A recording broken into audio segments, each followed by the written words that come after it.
75 సంవత్సరాల గోపురం పసుపు కుంకుమ సమర్పించు విఐపి వెరీ ఇన్స్పైరింగ్ పర్సన్ కార్యక్రమానికి తిరిగి స్వాగతం.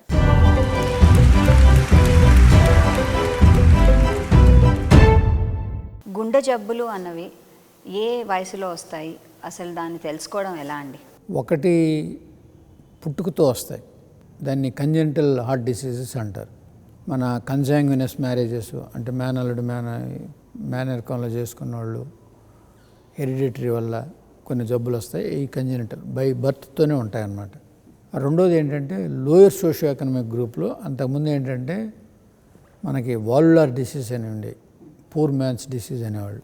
ఈ స్లమ్ ఏరియాల్లో ఉండి బాగా ఈ దోమలు అవన్నీ వచ్చి స్ట్రెప్టోకోకస్ ఇవన్నీ ఉంటే రుమాటిక్ ఫీవర్ అని ఈ వాల్స్ని కూడా అటాక్ చేస్తుంది, హార్ట్లో ఉన్న వాల్స్ని డ్యామేజ్ చేస్తుంది. అది రెండో వెరైటీ.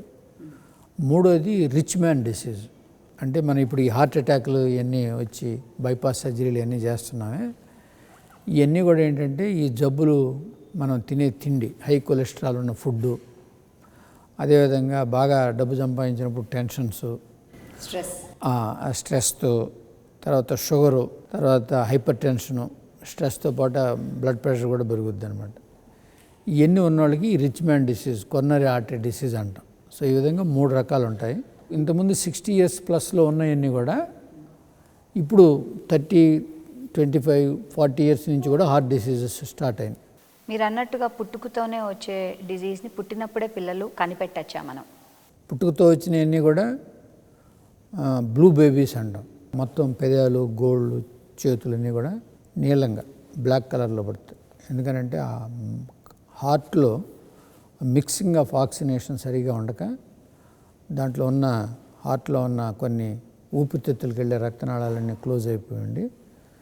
సో అందుకని మనం చాలా వరకు చాలా ఇంపార్టెంట్ అన్నీ కూడా పుట్టుకతోని నెక్స్ట్ ఇమీడియట్ 24 hours కనిపెట్టచ్చు. కొన్ని కనిపెట్టలేము.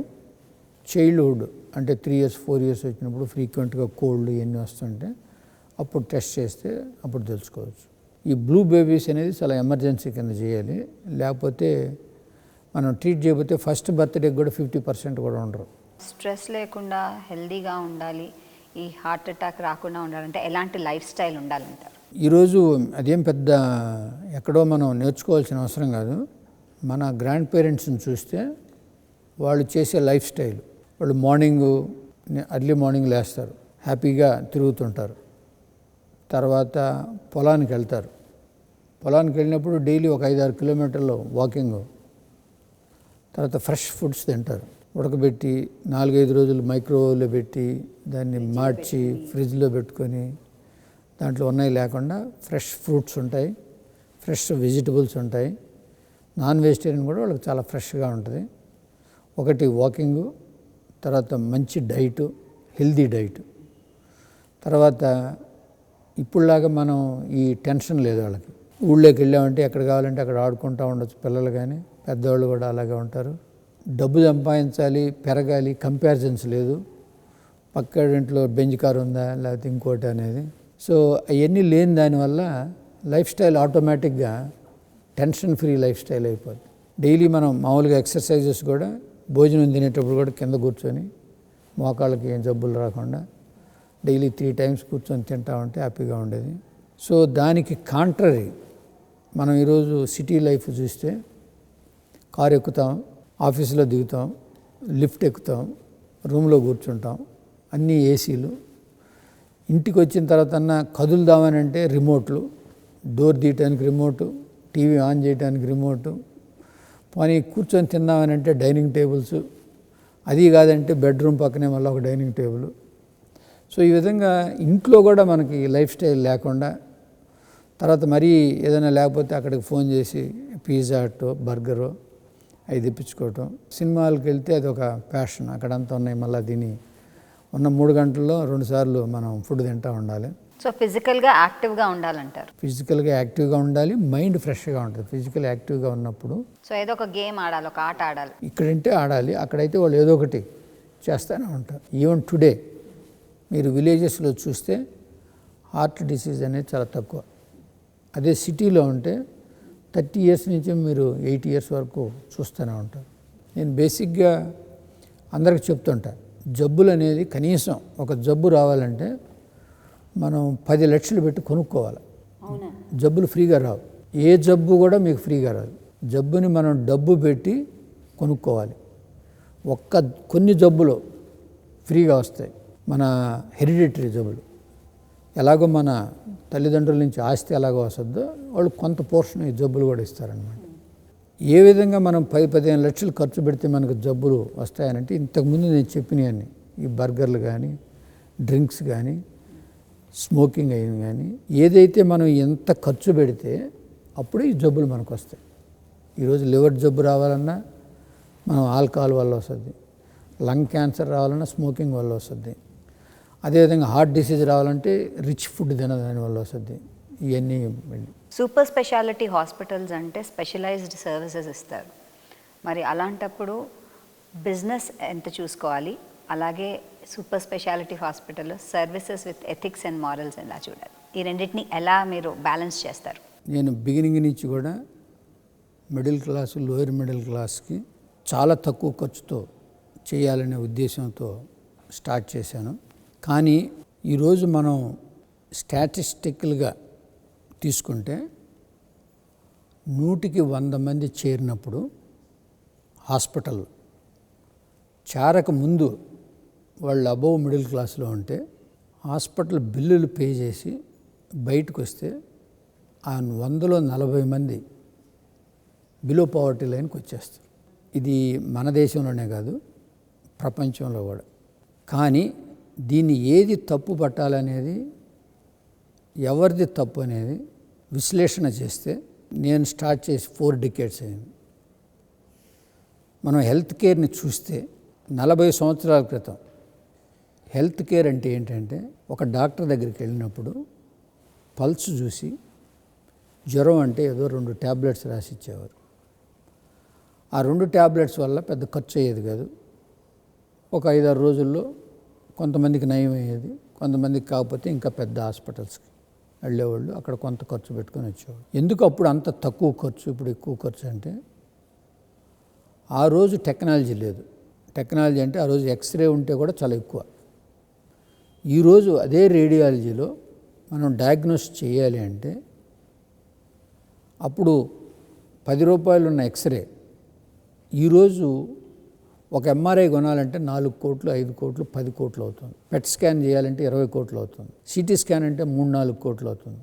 అల్ట్రాసౌండ్స్ 70 లక్షలు, 80 లక్షలు.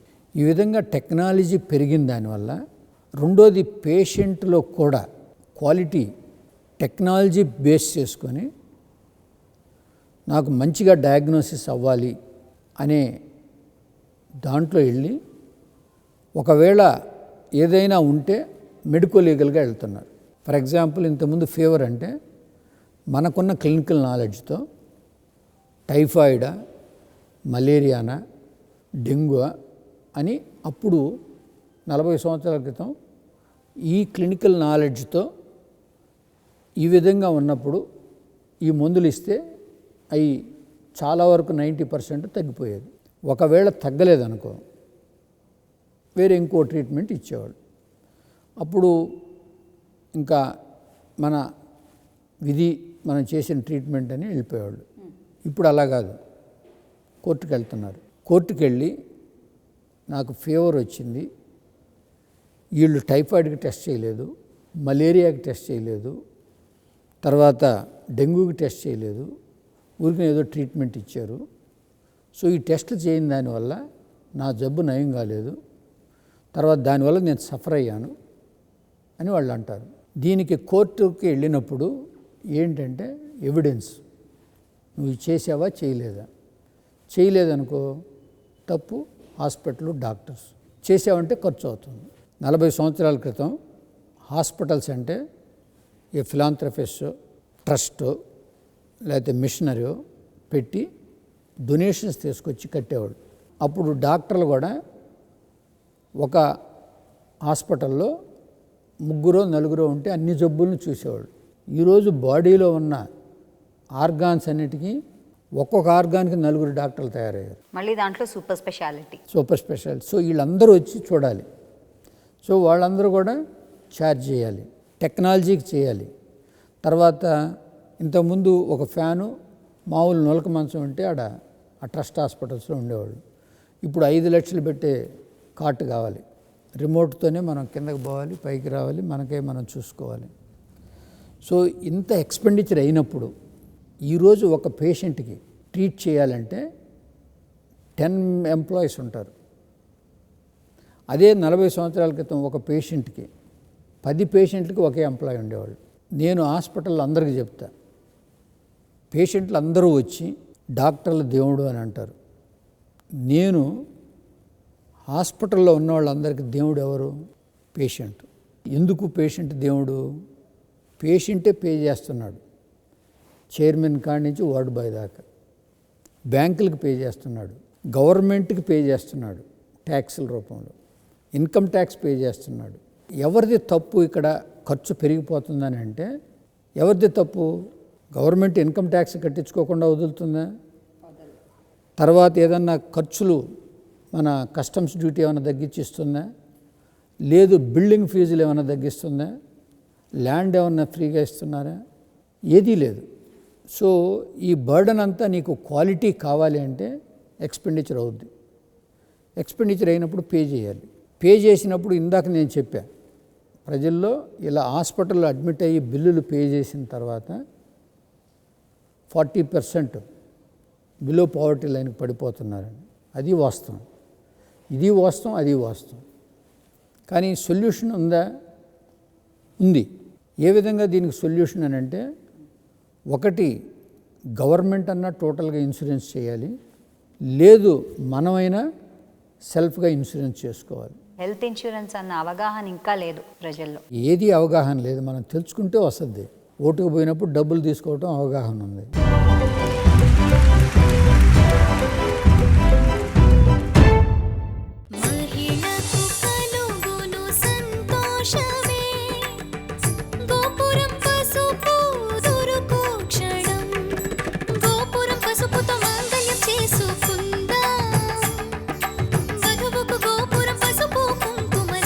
బతుకున మంగళకరము గోపురం పసుపు కుంకుమలు. పారంపర్యం చాటు కుంకుమ, పరిశుద్ధమైన గోపురం, శుభములు చేకూరు తరుణాలలో సంతృప్తిని ఒసగు గోపురం. పారంపర్యం, పరిశుద్ధత, గోపురం కుంకుమ మరియు పసుపు పొడి.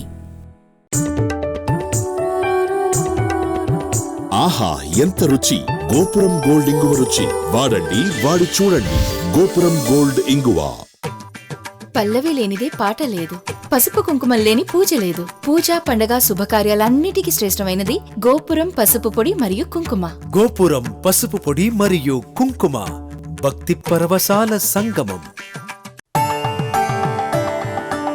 పసుపు కుంకుమలతో దీర్ఘాయుష్తో ఉండు. పసుపు కుంకుమ అనగానే గుర్తుకొచ్చేది గోపురమే. మాంగళ్యాన్ని కాచే పసుపు మహిమ, కుటుంబాన్ని వృద్ధి చేసే కుంకుమ. పరిశుభ్రమైన గోపురం పసుపు పొడి కుంకుమ ఉన్నప్పుడు అన్ని సౌఖ్యాలు అభివృద్ధి చెందుతాయి. అందువల్లే వివాహం, పండుగ, పూజ అన్నిటికీ ముఖ్యం గోపురం పసుపు పొడి మరియు కుంకుమ. గోపురం పసుపు పొడి, కుంకుమ మరియు అగరవత్తులు. పారంపర్యం, పరిశుభ్రం. గోపురం. కుంకుమ ఇవ్వండి. ఇది శుద్ధమైన కుంకుమేనా? మరి ఏ కుంకుమ కొనాలి? గోపురం కుంకుమ. పరిశుద్ధమైనది, భక్తికి అనువైనది. గోపురం కుంకుమ.